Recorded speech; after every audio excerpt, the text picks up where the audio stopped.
안녕하세요. 다들 반갑습니다. 네, 어, 저는 데이터 AI 교육 크리에이터 리차드라고 합니다. 네, 여러분들 이번에는 저희가 조금 다른 형식으로 진행하셔서 조금 궁금하신 분들이 있을까 봐 미리 먼저 설명해 드리는데 이 세션은 지난번에 불발된 데이터 분석가와의 커리어 토크 7번째 이야기를 녹화본으로 여러분들에게 다시 제공드리기 위해서 오늘 이 세션을 진행하게 되는 거고요. 이 녹화본 내용은 현재 링크드인과 커리어리, 스레드 등 다양한 SNS와 그리고 기본적으로 유튜브로 녹화가 돼서 이 내용들이 여러분들에게 송출될 예정입니다. 먼저 이 내용들 잘 숙지해 주시고 그 지난번에 불발된 커리어 토크 내용들을 보완하기 위해서 만든 컨텐츠이기 때문에 지난번에 참석해 주신 분들께 다시 한번 죄송하다는 말씀 드리고 싶습니다. 네, 죄송합니다. 네, 대신에 저희가 조금 더 열심히 잘 준비해서 최대한 데이터 분석가의 정말 생생한 이야기를 전달해드리기 위해서 오늘 세션 준비했으니까 재밌게 봐주시고 또 여러분들이 댓글과 또 많은 피드백 주시면 감사드리겠습니다. 네, 그러면은 본격적으로 커리어 토크 시작해 보도록 하겠습니다. 네, 여러분 커리어 토크에 오신 것을 진심으로 환영합니다. 저는 오늘의 커리어 토크를 진행할 데이터 리차드의 교육 크리에이터 리차드입니다. 모두들 만나서 반갑습니다. 네, 데이터 리차드는 데이터와 AI를 재밌고 가치 있게 배울 수 있도록 다양한 교육 콘텐츠들을 만들고 있는데요.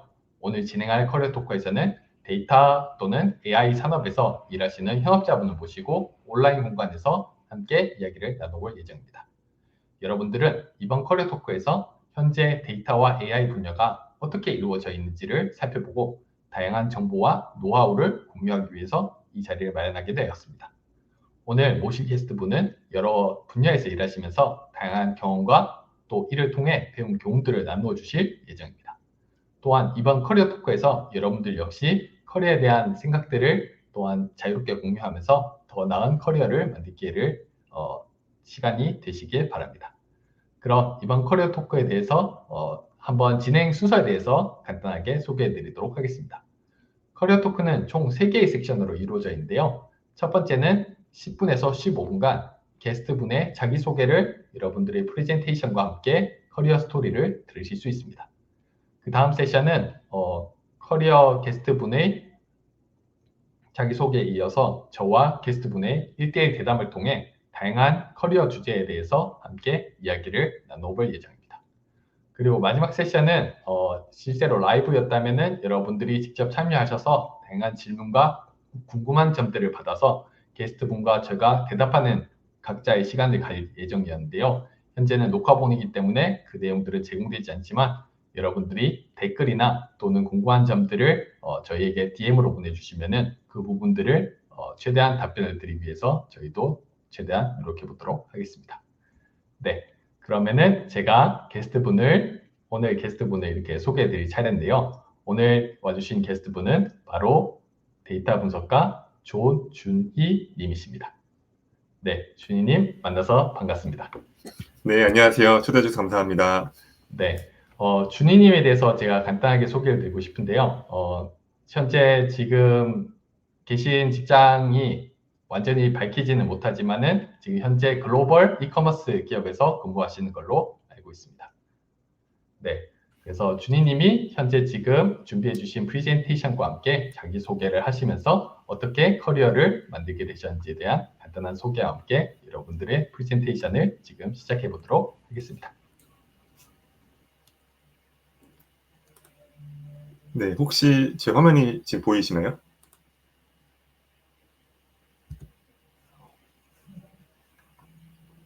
네, 반갑습니다. 저는 방금 소개받았던 조준이라고 합니다.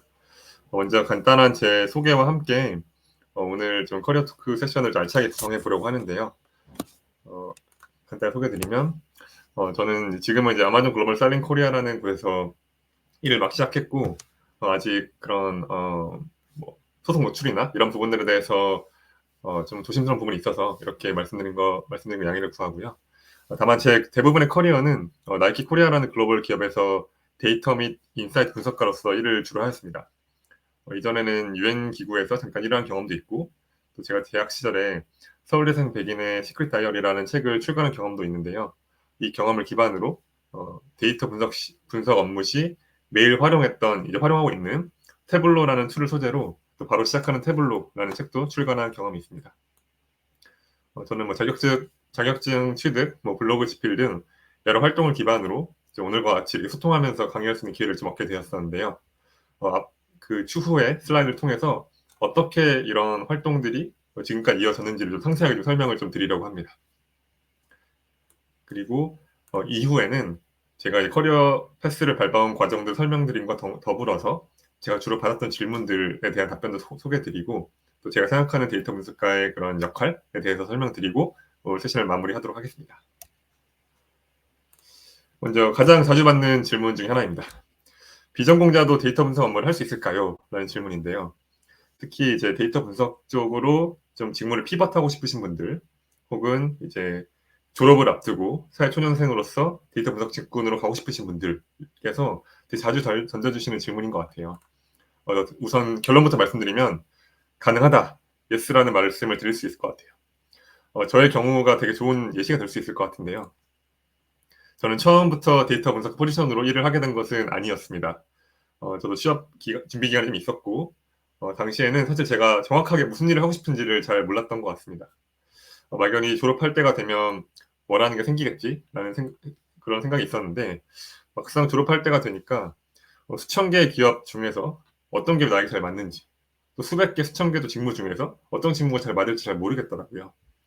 저는 대학 시절 체육교육 및 경영학을 복수 전공하였는데 스포츠 매니지먼트 분야에서는 나이키가 최고의 브랜드여서 좀 도전하고 싶은 마음이 좀 있었던 것 같습니다. 그냥 사실 처음에는 또 먼 미래 꿈이라고 생각했지만 마침 채용공고가 올라와서 바로 지원을 하게 되어서 좀 운이 좋게 좀 입사를 하게 된 것 같습니다. 그때 처음 맡았던 그런 직무는 파트너 비즈니스를 관리하는 포지션이었고 오른쪽 사진을 보시면 굉장히 많은 나이키 신발 박스가 보이시죠. 당시에는 오프라인 매장을 중심으로 비즈니스를 좀 관리하는 포지션이었어서 이런 신규 매장 오픈이나 뭐 혹은 이제 그 매장 리핏이라고 해서 매장 이전 등 이런 신규 매장 오픈 전에 준비가 잘 되어 있는지를 확인하는 그런 순간에 찍었던 사진이었습니다. 저희처럼 담당하는 파트너의 그런 지속적인 비즈니스 성장을 위해 파트너 비즈니스 분석과 컨설팅을 하는 업무가 주 업무였다고 보시면 될 것 같습니다. 이에 파트너분들 대상으로 왼쪽에서 보시듯이 나이키 전략과 방향성에 대해서 발표도 한 적도 꽤 있었고요. 또 오른쪽에서 보시듯 이제 다른 나라 나이키 직원분들께서 한국 매장에 대해서 스터디하러 오시는 경우도 많이 있었어요. 한국이 그런 파트너 비즈니스를 굉장히 잘하는 부분이 좀 있었어가지고요. 그래서 이렇게 매장에 대한 그런 설명과 상권에 대한 분석 뭐 등등 이제 왁스로 하는 역할도 많이 했었습니다. 이런 업무를 주로 했던 제가 데이터 분석가의 길을 걸었다는 게 조금 신기하게 혹은 좀 의외로 다가오실 수 있을 것 같은데요. 제가 데이터 분석가 포지션으로 옮기게 된 직접적인 계기는 제게 주어진 업무에 좀 최선을 다했고 아주 작은 기회를 살렸기 때문이라고 말씀드리고 싶습니다. 어떤 기회였냐면 제 주 업무 중 하나가 그런 파트너 오프라인 채널에 대한 매출, 재고, 할인율에 대해서 매주 리포트를 발행하고 또 그 숫자에 담긴 의미를 해석하는 업무였습니다. 화면에 보이시는 것들은 그냥 샘플 대시보드이고 당시에는 엑셀 기반으로 로우 데이터를 수출하여 원페이지로 만들고 이를 스테이크홀더 분들에게 발표하여서 비즈니스 현황을 보여주고 또 무엇을 해야 되는지를 제안하는 역할을 주로 맡았었습니다. 저는 이 업무가 중요하다는 것을 좀 직감적으로 깨달았던 것 같아요. 그리고 또 매주 하는 업무이다 보니까 정말 진심을 다해서 좀 했었는데요. 월요일에 이 미팅이 진행되니 저는 거의 한 주도 빼먹지 않고 일요일에 미리 리포트를 만들고 숫자를 살펴보는 역할을 했던 것 같아요. 그리고 제가 잘 모르겠는 부분들, 해석하기 어려운 부분들에 대해서는 시니어분들께 적극적으로 질문을 하면서 배워갔던 것 같습니다. 이 업무를 되게 충실히 하던 중에 옆 부서에 데이터 분석가 한 분께서 미국 본사로 포지션을 이동하는 일이 발생하였습니다. 저는 데이터 분석가로서의 준비가 되어 있지 않기 때문에 그 자리에 적합하지 않다고 스스로 생각하였지만 팀장님을 비롯하여서 여러분들의 건의와 추천으로 그 포지션 인터뷰를 받고 운이 좋게도 또 이런 계기로 데이터 분석가로서의 커리어를 좀 시작하게 되었습니다. 어떤 의미에서는 사실 저는 준비되지 않은 사람이었습니다. 엑셀 외에는 데이터 분석 툴을 다룰 줄도 몰랐고 관련 지식과 경험도 많지 않은 상황이었습니다. 하지만 제가 맡았던 업무를 좀 진정성 있게 진심으로 대하니 주변 리더분들께서 좀 제 포텐셜을 봐주셨던 것 같고요. 물론 이제 나이키라는 회사가 새로운 기회를 주는 문화가 있어서 가능했던 부분도 있었고 이게 모든 기업에서 적용되는 부분은 아닐 수 있는 것 같아요. 다만 주어진 역할을 정말 최선을 다해서 하다 보면은 이런 기회들은 한 번씩은 꼭 찾아온다라는 것들이 좀 있는 것 같습니다. 이렇게 부서와 팀을 옮기면서 데이터 분석가 커리어를 처음 시작하게 되었습니다. 데이터 전처리도 하고 핸들링하고 또 이를 통해 그런 분석한 결과물을 시각화하고 또 리포트를 만들고 나아가 새로운 액션 플랜을 만드는 역할들을 주로 하게 되었던 것 같습니다. 다만 저는 전문적인 지식이 좀 부족하다고 판단이 들어서 무조건 배워야겠다는 마음이었고 당시 회사 내부의 데이터 분석가 포지션 자체가 많지 않았기 때문에 내부에서 좀 해결할 수 없는 부분들을 외부에서 좀 해결해야겠다라는 생각도 하게 되었던 것 같습니다. 아울러 당시에 활용했던 태블로라는 툴을 거의 매일매일 활용했어야 돼서 태블로라는 툴을 배우는데 먼저 집중을 했던 것 같습니다. 그 다음으로 받는 질문이 그래서 태블로 어떻게 배우셨어요? 라는 질문을 많이 받았던 것 같아요. 좀 더 이제 태블로라는 툴을 배울 수 있는 커뮤니티에 들어가서 과제를 수행하고 강의도 듣고 또 이렇게 다른 분들과 교류하면서 태블로라는 툴을 접하게 되고 친숙해지고 다양한 활용하는 방법들을 좀 배웠던 것 같습니다. 특히 다른 회사분들 통해서는 다른 회사와 다른 산업군에서는 이렇게 활용하는구나를 좀 들으면서 거기서 뭔가 실마리를 얻었던 부분들은 제가 직접 제 업무에 적용하려고 노력하는 부분도 좀 있었던 것 같습니다. 또 운이 좋게도 당시에 만났던 분들과 너무 좀 케미가 잘 맞아가지고 지속적으로 교류를 할 수 있는 부분도 있었는데요. 이게 마음이 맞는 분들과는 또 스터디 그룹을 조직해서 같이 자격증을 좀 취득하기도 했습니다. 이렇게 태블로 그런 데스크탑 스페셜리스트나 뭐 서티피케이트 어소시에이트라는 자격증을 따게 되고 또 태블로 사에서 운영하는 신병훈련소에 들어가서 수료도 하고 그래서 여러 가지 좀 커뮤니티 활동을 진행하였고요. 이를 통해서 좀 태블로의 무궁무진한 활용 가능성을 조금 더 깊이 알게 되었습니다. 그럼 이때 또 질문이 드실 수 있는 게 특히 데이터 분석 쪽을 이제 들어오려 하시는 분들께서는 타블로? 이거 뭐 하는 거예요? 어떤 도구예요? 엑셀보다 좋아요? 뭐 이런 질문도 많이 하시게 되는 것 같아요. 되게 간단하게 설명을 좀 드리면 태블로는 이제 데이터 분석 및 시각화에 최적화된 그런 도구로서 데이터 기반의 의사결정을 돕는 BI의 아주 대표적인 사례라고 볼 수 있습니다. 여러 특징들이 있는데 사람들이 데이터를 보고 이해할 수 있게 도와주는 게 미션이고 이런 BI, 즉 비즈니스 인텔리전스 및 분석 플랫폼 부분에서 10년 연속 탑 리더를 하는 프로그램이고 전 세계 6천만 명 이상 사용자, 우리나라에서는 한 2천 개 정도 기업에서 사용하고 있는 걸로 알고 있어요. 그래서 코드 베이스가 아니고 여러 가지 데이터 전처리나 집계, 통합, 추출이 가능한 또 드래그 앤 드랍이 가능한 굉장히 이제 직관적인 툴이라고 볼 수 있습니다. 저 또한 인터뷰어로서 주니어 포지션을 직접 채용할 때도 있었는데요. 이때 태블로 활용 능력을 좀 중요하게 바라본 부분도 있고 또 추후 말씀드리겠지만 태블로 대시보드를 통해 시각화한 결과물을 포트폴리오를 만들어두면은 굉장히 플러스를 받을 수 있는 부분도 있습니다. 또한 간단하게 엑셀과 비교를 하면 별도의 코딩 작업 없이 데이터 결합, 집계, 추출, 게시 등을 할 수 있고 100만 건 정도가 아니라 그냥 수억 건이 넘는 테이블 기반의 방대한 데이터들도 쉽게 다룰 수 있는 부분들이 있습니다. 또한 데이터 자동 추출, 시각화, 게시 및 공유 등이 자유로워서 만들어둔 대시보드를 다른 팀과 다른 스테이크홀더들과 공유하는 데 되게 유용한 툴이라고 봐주시면 될 것 같습니다. 저는 태블로를 처음 배울 때 너무 신기하기도 했고 너무 재밌었어요. 재미를 느껴서 태블로의 새로운 기능들을 익히려고 되게 자발적으로 좀 했던 것 같고 또 앞서 설명드린 것처럼 좋은 커뮤니티 분들 만나서 되게 시너지를 받으면서 했던 부분이 좀 있었는데요. 그러다가 자격증 취득과 관련돼서 당시 커뮤니티를 운영하시던 P사의 유튜브 채널에 인터뷰 영상이 소개된 적이 있었습니다. 이를 계기로 태블로사에서 운영하는 챔피언 커뮤니티 그룹에 들어가게 되고 또 데이터 토크 관련 패널을 출연하면서 태블로 관련된 다양한 활동들을 할 수 있었습니다. 이런 활동들을 하다 보니 의도치 않게 조금씩 사람들 다른 이제 회사에 계신 분들, 다른 현업에 계신 분들과 교류를 하게 되었고 한 분의 그런 제안으로 같이 태블로 블로그를 좀 작성하게 된 부분도 있었습니다. 그래서 국내 지금 최대 태블로 전문 블로그인 태블로 위키라는 블로그를 이제 코어 컨트리뷰터로서 공동 운영 및 발행했던 부분들이 있었고요.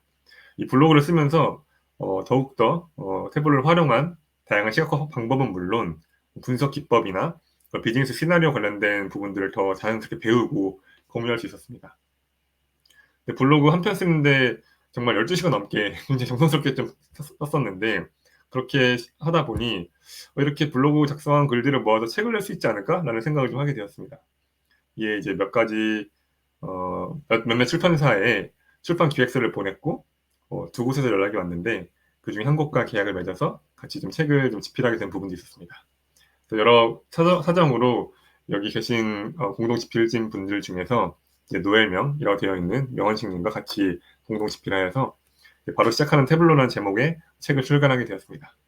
총 20가지의 차트가 수록되어 있고 차트를 만드는 법뿐만 아니라 이 차트를 현업에서 어떻게 활용하는지에 대한 내용들이 담겨 있는 책이라고 보시면 될 것 같습니다. 책 출간을 계기로 태블로 코리아사에서 주최하는 컨퍼런스에 발표하는 기회를 얻기도 하였고요. 또 유튜브 조코딩 채널을 비롯하여서 공공기관에서 운영하는 디지털 배움터 클립에도 출연하는 그런 경험들도 좀 하게 되었습니다. 지금까지 경험 및 활동을 좀 종합하면은 이 한 페이지로 설명드릴 수 있을 것 같아요. 우선 이제 새로운 포지션에서 데이터 분석가 롤을 시작하게 되어서 외부에서 그런 스터디와 또 커뮤니티 네트워킹을 시작하게 되었고요. 그 이후에 자격증을 취득하게 되었고 관련된 인터뷰를 하고 그러면서 알게 된 분과 블로그를 쓰고 블로그를 쓰다가 이제 여러 가지 케이스 스터디를 하고 책 출판을 하고 그 강연과 강의로 이어지는 그런 부분들이 있었던 것 같습니다. 이처럼 저는 좀 새로운 기회가 있으면 좀 주저하지 않고 도전하는 쪽으로 발걸음 내딛었던 것 같고요. 또 커넥팅 더 닷이라는 닷의 그런 힘을 믿으며 나아가다 보니 정말 제가 생각지도 못했던 그런 기회들을 마주하게 되고 또 같이 협업하고 또 영감 얻을 수 있는 사람들을 만나게 되면서 제가 점차 성장할 수 있었던 것 같습니다. 결론적으로 제가 이 슬라이드를 통해서 말씀드리고 싶은 메시지는 정말 작은 기회가 보이면 주저하지 않고 도전하는 쪽을 택했을 때 상상하지 못했던 경험들이 이어질 수 있다라는 부분들을 좀 말씀드리고 싶습니다. 그리고 마지막 이제 또 정리하면요. 처음에 질문 나온 것처럼 비전공자도 데이터 분야에서 데이터 분석가로서 일할 수 있다라는 말씀을 좀 드리고 싶고요. 두 번째로는 정말 주어진 그런 업무와 환경에 최선을 다하다 보면은 100%가 아닌 120% 이상의 결과 도출을 위해서 전력 추구하다 보면은 기회가 이어질 수 있다라는 부분이 있었고, 이제 정말 끊임없이 도전한다라는 부분들도 다시 한번 강조드리고 싶습니다. 그래서 특히 이제 이런 메시지들은 사회 초년생이나 이제 졸업을 앞둔 분들에게 좀 더 적합한 메시지일 수 있는데 되게 뻔하게 느껴질 수 있는 부분도 있는 것 같아요. 하지만 이런 뻔한 이야기들에는 되게 그런 나름의 이유가 있는 것 같아요. 정말 기본이지만 핵심이고 또 이런 것들이 내면화되었을 때 새로운 기회를 마주했을 때도 소화할 수 있는 부분들이 있어서 이렇게 좀 말씀을 좀 드리게 되었습니다. 그래서 누구든지 데이터 분야에 대해서 데이터 분석가로서의 그런 관심이 있으시다면은 적극적으로 도전하시고 또 여러 네트워킹을 통해서 계속 본인의 인식의 지평을 넓히고 경험을 확장할 수 있는 기회들을 마주할 수 있기를 바라겠습니다. 특히 그런 관점에서는 사실 데이터 리차드님이 발행해 주시는 링크드인 포스팅이나 또 여러 가지 프로그램과 서비스를 제공하시는 것들을 활용하시면 굉장히 큰 도움이 될 것 같아서 저도 많이 도움을 받았기 때문에 데이터 리차드님의 그런 컨텐츠를 잘 활용하셔도 좋겠다라는 말씀도 좀 드리고요. 네, 마지막으로 데이터 분석가의 역할에 대해서 좀 설명을 드리고 마무리하려고 해요. 그래서 결국 데이터 분석가는 무슨 일을 하는 사람이에요? 라는 질문도 많이 받는 것 같습니다. 저는 이 한 페이지가 거의 모든 걸 설명할 수 있다고 생각을 좀 하는데요. 먼저 데이터 그런 수집, 데이터 전처리, 데이터 추출부터 시작해서 가설 수립, 그리고 데이터 분석, 시각화, 그 이후에 발견한 인사이트에 대해서 공유하고 나아가서 실제 액션 플랜을 제안할 수 있는 것까지가 정말 이 데이터 분석가가 가져야 될 그런 역할인 것 같습니다. 그래서 데이터 이제 분석에 따른 결과물을 통한 액션 플랜 제안한 것들이 내가 생각한 가설과 맞는지 안 맞는지 검증을 하고 또 뭔가 좀 수정될 부분이 있으면 다시 이 과정들을 반복하여서 이 사이클을 무한히 반복하여서 최적화된 결과물을 가져오는 것이 굉장히 중요한 부분이라고 할 수 있을 것 같습니다. 그래서 이런 앞단에서의 그런 부분을 하드 스킬이라 부를 수 있고 뒷단은 소프트 스킬이라 부를 수 있을 것 같은데 저는 데이터 분석가는 이 두 스킬이 되게 균형적으로 둘 다 잘 해야 되는 부분들이 있다고 생각이 드는 것 같아요. 한쪽만 되게 더 특화되더라도 잘하시는 부분들이 있겠지만 사실 이 두 가지를 둘 다 잘하는 것들이 되게 중요한 부분들이 있다라는 생각이 좀 드는 것 같습니다. 어, 그래서 이것들을 조금 더 디테일한 설명을 좀 드리면요.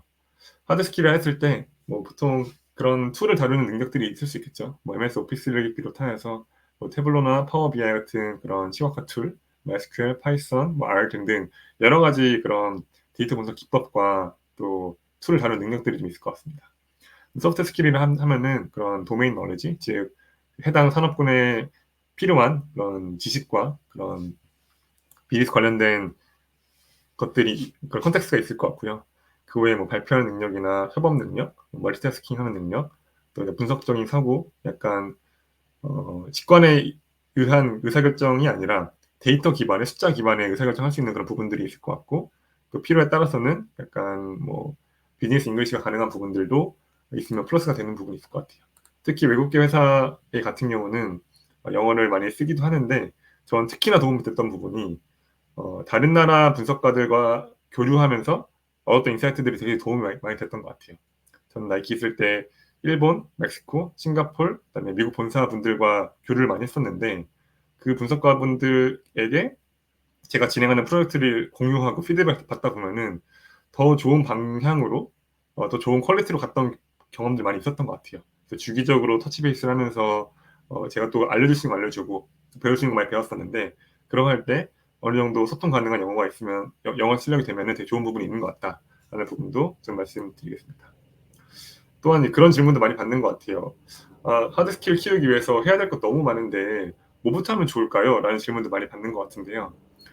이거는 뭐 비즈니스 그런 산업군에 따라서 직무에 따라 다를 수 있겠지만 저는 일단 가장 처음 시작하는 그런 단계라면은 SQL을 먼저 시작해보는 걸 좀 권유드립니다.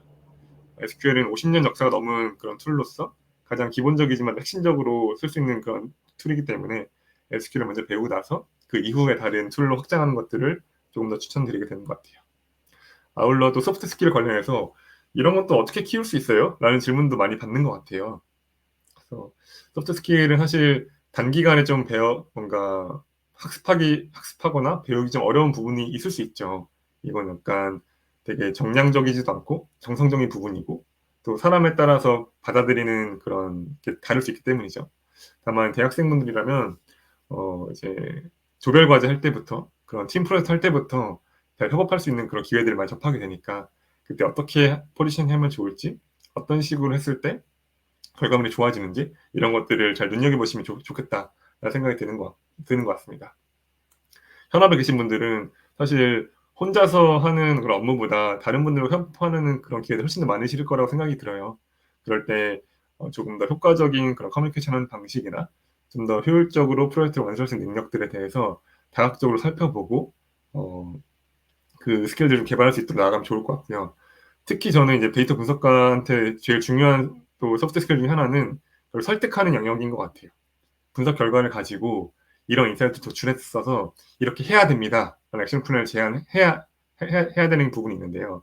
이게 상대방이 설득되지 않으면 결국 액션을 이어지지 않아서 결국 이 분석 결과물의 그런 효과가 좀 반감되는 경우도 많이 있는 것 같습니다. 그래서 저는 한편으로는 데이터 분석은 세일즈와 같다는 생각도 하고 있어요. 결국 상대방이 바인되지 않고 이게 세일즈가 되지 않으면 결국 분석하는 결과물이 어떠한 액션으로 이어지지 않는 약간 부분이 있기 때문이죠. 그래서 상대방을 잘 설득할 수 있는 부분들, 뭐 설득의 그런 기술보다는 좀 더 상대방이 이해하기 쉬운 언어를 활용하고 상대방의 니즈를 파악하고 또 상대방을 설득하기 위한 다양한 요소들을 고려하는 부분들이 굉장히 좀 중요한 부분이 있는 것 같습니다. 그래서 데이터 분석 결과물을 뭔가 전달했는데 와 되게 좋은 분석이네요. 감사합니다. 라고 하면 사실 그건 거의 망한 분석 결과물이라고 봐도 괜찮을 것 같아요. 왜냐하면 이런 반응이 나와야 하기 때문이죠. 발표 되게 좋았어요. 우리 그래서 뭐부터 해야 되죠? 어떻게 해야 되나요? 이런 반응이 나와야지 상대방이 진짜 이 결과물을 받아들이고 액션을 취하기 위한 그런 마인드셋이 갖춰진 걸로 가는 건데 그게 아니고 되게 인사이트풀해요 좋았어요로 끝나버리면 사실 액션으로 이어질 가능성이 현저히 떨어지기 때문이죠. 여튼 이런 부분을 고려해서 좀 데이터 분석가들이 그런 하드 스킬도 중요하지만 소프트 스킬도 생각보다 중요할 수 있다라는 부분까지 언급드리고자 합니다. 이렇게 밸런스된 그런 스킬들을 키우기 위해서 좀 다양한 기회가 있을 때 좀 더 배움의 그런 자세를 나아갈 수 있기를 좀 바라고요. 여기까지 간단하게 좀 제가 제 커리어 패스를 좀 설명드렸고 또 데이터 분석가로서 필요한 이런 역량에 대해 설명드렸는데 여기까지 발표를 마치고 이후에 좀 몇 가지 Q&A를 통해서 더 설명드릴 수 있도록 하겠습니다.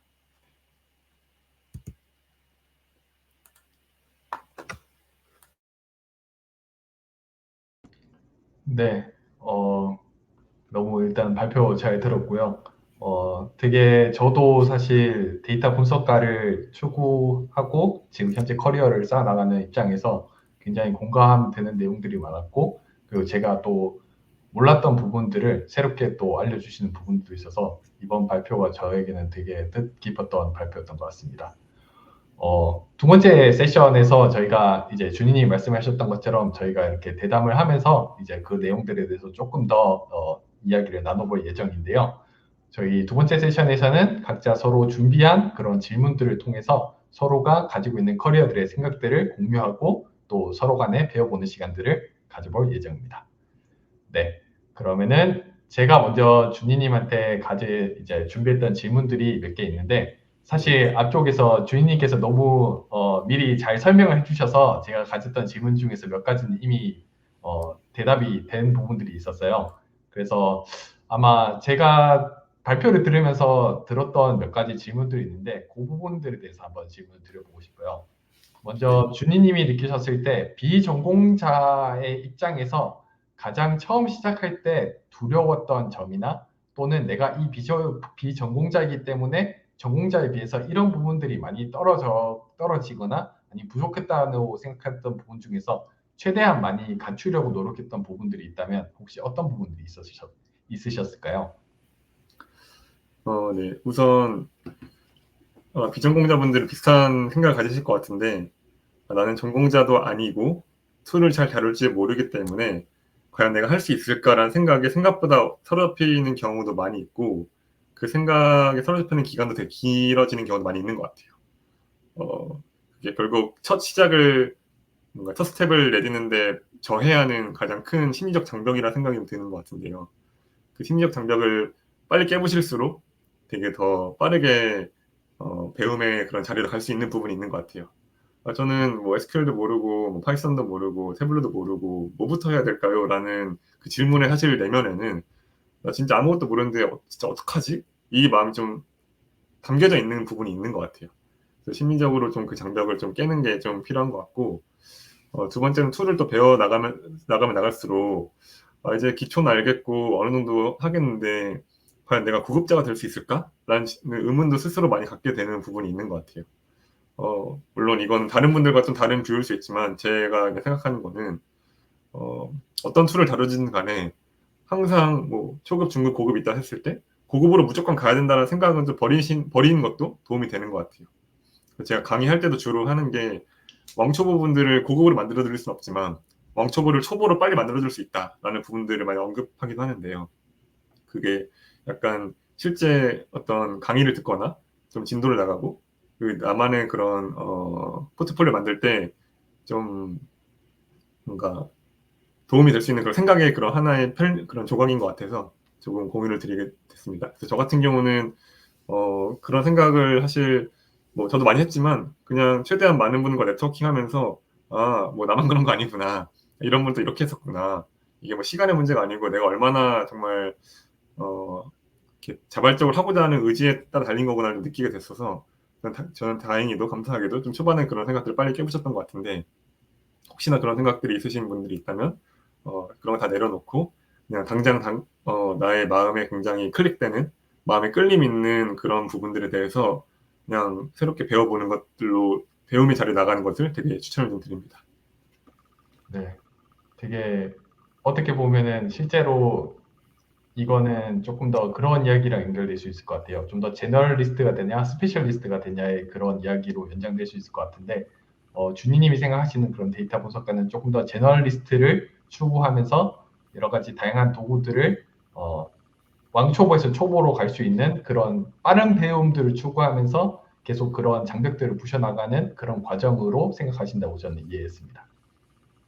네, 맞습니다. 물론 뭐한 가지 정도는 나만의 엣지를 갖는 것도 필요하긴 할 텐데 첫 시작 단계에서는 진짜 말씀하신 제너럴리스트가 되는 과정으로서 이해하고 가다가 여러 가지 툴과 분석 기법 중에 특히나 나한테 꽂히는 그런 부분들이 있거든요. 그런 부분들은 굉장히 딥하게 좀 다이브 딥해가지고 나만의 그런 강점을 만드는 것들을 좀 추천드리게 되는 것 같습니다. 네, 되게 좋은 이야기였던 것 같습니다. 네, 대답 감사합니다. 네, 혹시 준희님도 혹시 저한테 뭐 준비해 오신 질문이나 궁금하신 점 있으실까요? 네. 저는 이 데이터 리차드님께서 발행하시는 컨텐츠를 굉장히 잘 보고 있는데 요새는 아무래도 AI 시대라서 AI를 빼놓고는 이렇게 뭔가 설명할 수 있는 게 많이 없는 것 같아요. 그래서 리차드님 보시기에 특히나 저는 뭐 분석가의 관점이지만 리차드님은 엔지니어링 관점에서 보실 수 있다 보니 이런 AI 시대에 그런 뭐 데이터 분석이나 혹은 데이터 직군에 있는 분들한테 가장 중요한 역량 혹은 앞으로 더 중요해질 역량이 어떤 거라 생각하시는지 좀 궁금한 것 같습니다. 네, 저도 사실 그런 이야기를 되게 많이 들었던 것 같아요. 이제 분석가의 그런 업무들이 점점 자리를 뺏기게 될 거고, 이런 분석 부분이라든지 이런 부분들이 점점 AI라는 되게 좋고 빠르고 그 심지어 정확하기도 한 이런 툴들이 등장하면서 분석가들의 미래가 불투명하다 이런 이야기를 굉장히 많이 들으면서 저도 이 데이터 분석이라는 영역 자체가 결국 인간의 영역이 아니게 될 수도 있겠다라는 생각들을 되게 많이 했던 것 같아요, 실제로. 그런데 현업이나 이런 부분에서 보시면 아시다시피 아직까지 AI가 분석에 직접적으로 영향을 미치는 부분들은 조금 더 주님이 말씀하셨던 것처럼 엔지니어링 부분에 많이 치우쳐져 있고요. 결국 분석가는 이런 내용들을 큐레이션에서 잘 전달하는 역할에 조금 더 지금 역할들이 많이 옮겨져 있다라고 저는 개인적으로 생각이 들고 있습니다. 결국 결과를 취합해서 이것들이 설득력 있는 문장이 되기 위해서는 아까 주님 말씀하셨던 것처럼 그 설득이 잘 되는 쉽고 이해하기 쉬운 언어로 옮기는 역할들이 분명히 필요할 거고요. 이런 컨텍스트를 이해하는 것 자체는 아직까지 인간이 더 잘할 수 있는 영역이라고 생각이 들어요. 그래서 저희가 주로 보고를 할 때 아마 대시보드라든지 리포트라든지 아니면 여러 가지 인포그래픽이라든지 이런 다양한 요소들을 섞어서 이런 것들을 전달드리게 될 텐데 이런 것들 중에서 어떤 상황에서 무엇이 가장 잘 어울릴지를 선택하는 게 결국 데이터 분석가의 역할이고 이런 역할들 내에서 우리가 다양한 리소스들을 얻을 때 AI가 이 역할들을 굉장히 잘 해줄 수 있다라고 저는 개인적으로 생각하고 있습니다. 그래서 AI를 결국은 경쟁자로 볼 것이 아니라 나의 어시스턴트나 또는 나의 조력자로 보는 상황이 봤었을 때 결국 같이 성장하는 존재라고 저는 조금 더 생각하고 있어요. 물론 미래는 어떤 식으로 바뀔지 모르겠지만 현재 입장에서는 저는 AI를 굉장히 잘 활용하는 사람 중 그리고 활용하는 걸 심지어 좋아하는 사람으로서 이런 내용들이 더 잘 어우러졌을 때 저희 커리어 발전에도 분명히 더 도움이 많이 된다라고 저는 믿고 있습니다. 네, 지원 말씀 감사합니다. 굉장히 많이 도움이 되는 것 같고 저희 이제 친한 분들께 그냥 분들과 그냥 농담만 진담만 하는 얘기는 AI는 그냥 되게 손빠른 막내를 데리고 있는 느낌이다라는 맞아요. 좀 생각도 있는데 확실히 잘 활용하면 할수록 좀 여러 업무 성과나 효율도 높아질 수 있는 부분들이 있는 것 같습니다. 네, 실제로 그리고 AI 분야가 점점 커지면 커질수록 사실 분석가뿐만 아니라 개발자, 기획자 또는 어떻게 보면은 이제는 CEO까지도 이런 내용들을 더 이상 잘 알지 못하면은 뭔가 저희가 그런 포모라는 단어가 있잖아요. 이제 점점 더 뒤떨어질 수 있다라는 그런 걱정들이 다들 가지고 계시는 것 같은데 저는 생각보다 되게 AI의 발전 방향이 저는 조금 더 좋은 방향으로 가고 있다라고 개인적으로는 생각하고 있는 것 같아요. 그래서 뭔가 이런 교육적으로 AI를 활용하는 분야에서 저는 굉장히 관심이 많은데 특히 교육적으로 활용했었을 때 AI의 분야 자체가 굉장히 무궁무진하다라는 것을 최근에 많이 발견하고 있는 것 같습니다. 네. 앞으로도 많은 콘텐츠 기대가 되는 것 같습니다. 네, 감사합니다. 저도 그러면 준님한테 한번 이런 질문을 한번 드리고 싶은데요. 실제로 준희님이 되게 교육 쪽이나 실제로 이런 활동들을 보시면은 컨퍼런스에 대한 발표라든지 아니 다른 분들에게 블로그로서 이런 내용들을 가르쳐 드린다든지 이런 내용들을 굉장히 많이 활동들을 하고 계시는 걸 알고 있는데 실제로 데이터 분석가들도 굉장히 교육 쪽에 관심이 많은 걸로 알고 있어요. 혹시 그 이유나 아니면 혹시 그렇게 되는 원인이나 이런 부분들에 대해서 준희님의 생각이 있으시다면 한번 공유해 주시면 감사드리겠습니다. 음, 일단 크게 두 가지가 생각나는 것 같은데요. 우선 요새는 그런 기술 발전 속도가 되게 빠르다 보니까 제가 주로 활용해서 태블로 툴만 해도 사실 거의 매 분기별로 주요 업데이트가 일어나고 있어요. 이런 트렌드가 빠르게 변화하는 것들을 캐치할 필요가 있다 보니 좀 꾸준하게 스터디를 할 필요도 있고 그런 과정 속에서 혼자 하기 되게 어려운 부분들이 있는 것 같아요. 그렇기 때문에 주요 그 다양한 분들과 그런 그런 미덥이나 세미나나 웨비나나 이런 자리들을 통해서 이런 널리지 쉐어링하는 문화가 되게 잘 구축되어 있다는 생각이 좀 드는 것 같아요. 특히 앞선 슬라이드에서 잠깐 엑셀과 태블로 그 비교할 때 있는 표에서 태블로 커뮤니티 파트도 좀 있었는데요. 한국에서도 굉장히 많은 그런 유저들이 같이 뭔가 그런 베스트 프랙티스를 같이 보고 또 그런 쉐어링하는 문화들도 잘 갖춰져 있고 또 전 세계적으로도 메이크 오버 먼데이 같은 플랫폼은 동일한 데이터를 항상 매주 올려주고 그 데이터를 각각 어떻게 다르게 시각화했는지를 서로 볼 수 있는 그런 커뮤니티가 되게 잘 구축이 되어 있거든요.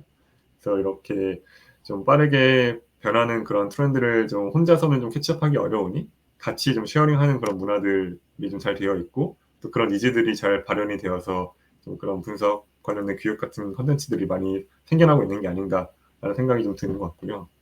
두 번째로는 이건 약간 제 성향과 좀 맞물리는 부분이긴 한데 저도 뭔가 되게 앉아가지고 혼자서 책 보고 강의 보고 실습해보고 이런 것들 물론 필요하지만 그런 것들보다는 약간 다른 분들과의 그런 인터랙션과 교류를 통해서 이렇게 더 많이 배우고 더 빨리 배우고 하는 부분들이 좀 있는 것 같아요. 그런 분들이 생각보다 좀 많이 계시다 보니까 서로 이제 뭔가 알려주고 또 쉐어링하고 발표하고 이런 것도 잘 되고 있지 않나 싶은 것 같아요. 저도 지금도 그런 웨비나나 세미나는 물론이고 오프라인 미덕, 네트워크 파티 이런 데 가면 있으면 항상 잘 참여하려고 하는 편이거든요. 그래서 그 참여하면 사실 굉장히 많은 영감을 받고 새롭게 알게 된 정보들이 굉장히 많이 있는 것 같아요. 그 수많은 것들 중에서 가장 제 호기심을 자극하는 거 딱 하나를 찝어가지고 좀 더 딥하게 살펴보려는 그런 경향이 좀 있는데 이처럼 약간 저 같은 성향이 있으신 분들은 좀 그런 쉐어링하는 것들을 좀 더 열려있는 그런 문화가 좀 있지 않나라는 생각도 드는 것 같습니다. 네, 사실 이게 knowledge sharing이라는 단어를 썼지만 어떻게 보면은 같이 배워 나가고 또 같이 해결해 나가는 그런 문화 자체가 어떻게 보면 데이터 분석이라는 분야 자체에 잘 스며들었다라고 저도 개인적으로 생각이 드는데요. 왜냐하면 아까도 말씀해 주셨다시피 같은 데이터셋을 보더라도 서로 다른 시각으로 이런 것들을 해석하는 경우들이 굉장히 많다라고 말씀해 주셨잖아요.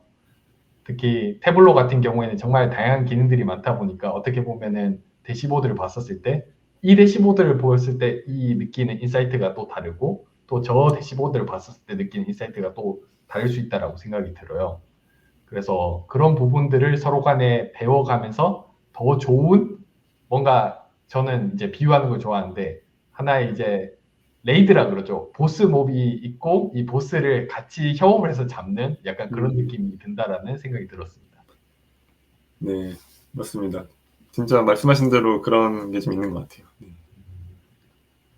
네, 되게 좋은 문화라고 저도 개인적으로 생각이 들고요. 어떻게 보면 개발 쪽에서도 이런 문화들이 굉장히 잘 되어 있지만 데이터 분석이라는 또 다른 이제 도메인 쪽에서도 이런 문화들이 잘 정책되고 있는 것 같아서 저도 되게 네, 기쁘게 생각하고 있습니다.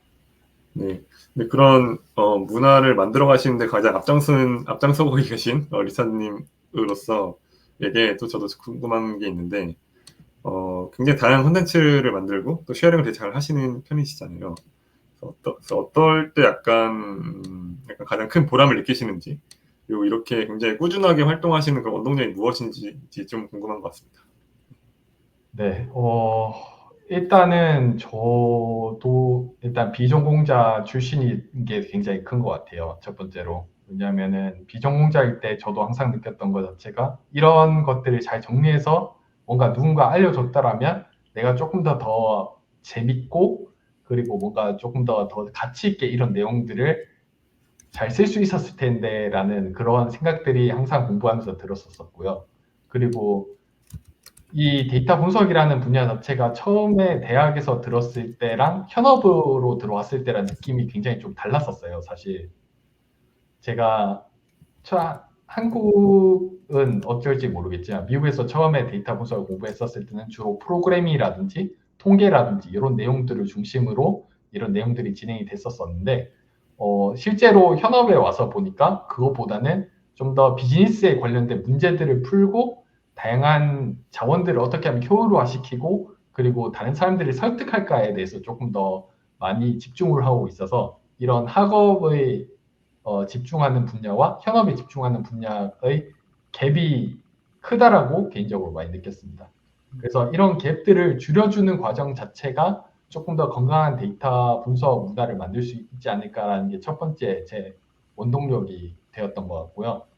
그리고 두 번째는 아까도 준희님 말씀해 주셨다시피 이 서로 간에 공유하는 문화 자체가 점점 더 커지면 커질수록 이 풀 자체가 점점 더 많이 늘어날 거라고 저는 믿고 있어요. 실제로 데이터 분석가뿐만 아니라 현재는 마케터, 기획자, PMPO, 심지어 지금 1인 기업들까지 모두 다 데이터 분석이 필요하다라고 말씀하시는 지금 현재 시대에 왔고요. 그리고 지금 이런 것들을 충분히 할 수 있는 자원과 리소스들이 충분하고 그리고 이런 여러 가지 배우고자 하는 열정이 있는 상태에서 이런 다양한 환경들이 만들어진 상태에서 누군가가 이런 것들을 잘 퍼뜨릴 수 있는 그런 문화가 있다면은 저는 그 문화에 기여하는 것 자체가 제 인생에서 큰 의미가 있을 거라고 개인적으로 생각했었습니다. 네, 답변 감사합니다. 네. 왜 그렇게 정말 열심히 하셨는지가 좀 더 이해가 되는 것 같고, 사실 데이터 리서님 통해서 굉장히 많은 분들께서 약간 좋은 영향을 받고 또 수혜를 받는 부분들이 있는 것 같아서 앞으로의 그런 발걸음도 계속 그냥 응원하게 되는 것 같습니다. 네. 저도 주변에서 정말 도와주시는 분들이 많아서 특히 준희님이나 아니면 다른 데이터 실제로 현업에 계신 분석가 분들 그리고 저가 개인적으로 또 배우고 있는 또 다양한 멘토들이랑 스승님들이 계신데 그분들도 심지어 되게 배우시면서 가르치시면서 또 배우시더라고요. 이거 자체가 되게 중요한 포인트인 것 같아요. 실제로 배움을 주는 사람들이 더 많이 배우고 있다라는 전 느낌을 많이 굉장히 받거든요. 그래서 주님도 아마 비슷하게 느끼시겠지만은 결국 그거 자체가 좋은 선순환을 만들어서 계속 똑같이 더 좋은 역량으로 계속 발전해 나가는 그런 방향으로 가지 않을까 싶습니다. 네, 많이 공감되는 것 같습니다. 뭔가 이렇게 알려줄 때 더 많은 것들이 또 보이고 느껴지고 또 받는 질문들을 통해서 새롭게 보는 뷰들이 많이 생기다 보니까 그런 부분들 진짜 많이 공감되는 것 같습니다. 네. 특히 준희님이 그때 말씀해 주셨던 것처럼 저희가 이전에도 같이 한번 이야기를 나눴었는데 실제 데이터 분석 업무로 들어갔었을 때랑 그리고 컨설팅 업무를 하셨을 때랑 이 관점이 조금 다를 수 있다라고 이렇게 말씀을 주셨어요. 그런데 이제 그 분야 자체에 대해서 준님이 어떻게 그런 부분들을 고민하셨고 그리고 이제 그 부분에서 어떻게 데이터 분석을 적용하려고 했는지 말씀해 주셨을 때 또 저는 새로운 관점으로 볼 수 있어서 저는 개인적으로 너무 좋았었거든요. 그래서 네네. 네, 그런 부분들이 아마 네, 실제로 저한테도 도움이 됐지만 또 다른 또 데이터 분석으로 입문하시려는 분들에게도 그게 도움이 되지 않을까 싶습니다. 네, 조금이나마 도움이 되기를 바랄 뿐입니다. 네. 저 많이 도움이 된다라고 생각이 들고 특히 이런 책들이나 이런 부분들 내에서 저도 많이 주변 분들에게 추천을 드리고 있어요. 그래서 태블로를 많이 공부하시는 분들이 지금 점점 더 많이 늘어나고 계신데 저도 준희님의 책을 통해서 다양한 분들께서 또는 블로그나 이런 글들을 통해서 먼저 조금 쉽게 익히시고 그리고 정말 관심 있으시면은 거기에 딥다이브 하는 것 자체를 좀 더 추천드리고 싶습니다. 네. 네, 제가 또 질문을 드리고 싶었던 부분이 있는데 아마 태블로에 대해서 개인적으로 좀 질문을 드리고 싶었던 부분이 있었어요. 네. 혹시 태블로가 요즘에는 태블로랑 비슷한 툴들이 굉장히 많이 등장하고 있는데 네. 그럼에도 불구하고 태블로가 이 업계에서 1위를 차지할 수 있었던 가장 큰 이유 중 하나는 어떤 것인지 혹시 주님의 생각이 있으실까요? 너무 좋은 질문이고요. 물론 이제 다른 툴들도 되게 좋은 게 많이 있더라고요. 요새 좀 접하다 보니까. 근데 태블로를 많이 사용했던 유저로서 가장 좀 좋은 부분은 일단 상대적으로 좀 진입장벽이 좀 낮은 부분, 그리고 드래그 앤 드랍 인터페이스여서 되게 직관적으로 활용할 수 있는 부분들이 좀 있는 것 같아요. 정말 진짜 태블로 아예 모르시는 분이 정말 한 시간에 2시간 정도 기초 정도 강의 들으시고 태블로 써보시면은 그냥 이런 느낌 받으실 거거든요. 진짜 이게 되네? 이게 이렇게 간단하네? 이런 느낌을 좀 받으실 수 있을 텐데, 그런 좀 직관적인 인터페이스가 좀 있고, 또 뭔가 함수식을 작성할 때는 좀 여러 가지 함수를 익히고 좀 사용하는 부분들을 알아야겠지만 사실 막 코딩하는 정도 수준을 필요하진 않거든요. 그런 부분들이 있어서 좀 진입장벽이 좀 낮은 부분들이 좀 도움이 되는 것 같고, 그리고 두 번째로 실무에서는 저는 가장 좀 파워풀한 부분들이 좀 그런 동적 대시보드 구성을 통해서 좀 인터랙티브한 뷰를 만들 수 있는 게 가장 좋은 것 같아요.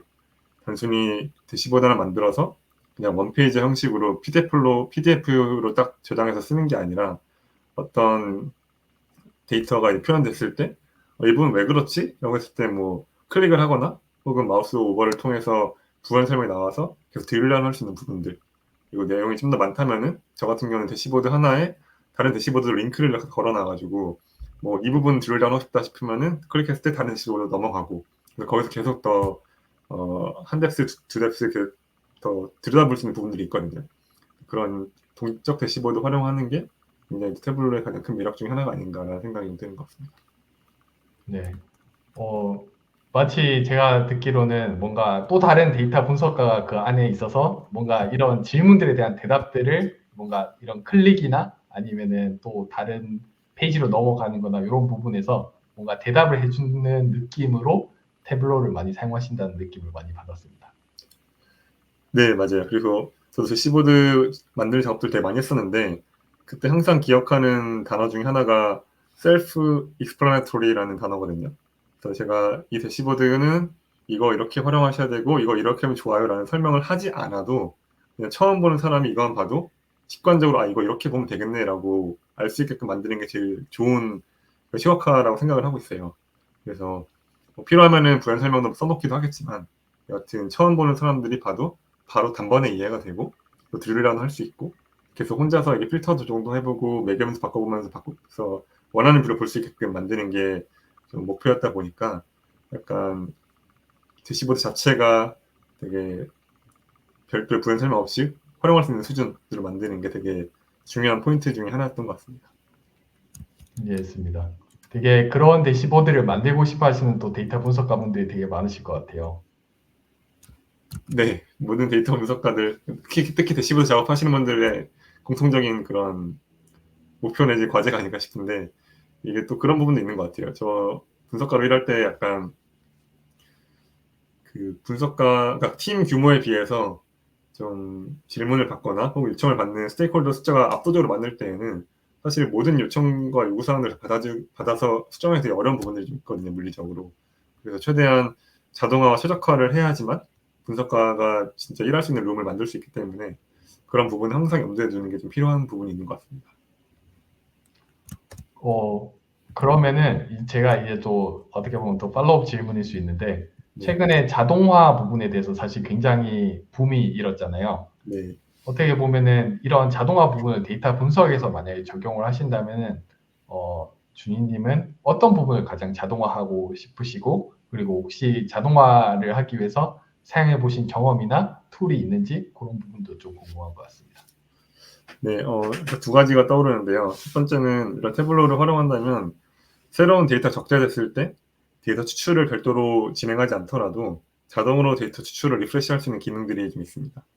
데이터 소스를 서버에 게시해놓고 서버 안에서 자동 추출 기능 걸어두면은 자동적으로 데이터가 적재되기 때문에 그런 부분들을 굉장히 좀 도움을 많이 받을 수 있는 부분이 있는 것 같고요. 두 번째로는 또 데이터 이제 추출하는 업무들이 많이 있는데 제가 가장 유용하게 활용했던 기능 중에 하나는 그 스노우플레이크라는 플랫폼에서 쿼리를 써서 추출하는 방식보다는 스노우플레이크 ODBC 드라이버를 설치해서 쿼리를 엑셀에 연결시켜서 엑셀 리프레시 버튼만으로도 좀 데이터를 볼 수 있게끔 하는 방식이었습니다. 뭐 대부분의 회사들이 보는 KPI들이 수십 가지, 수백 가지가 있겠지만 정말 주요하게 보는 KPI들도 정해져 있잖아요.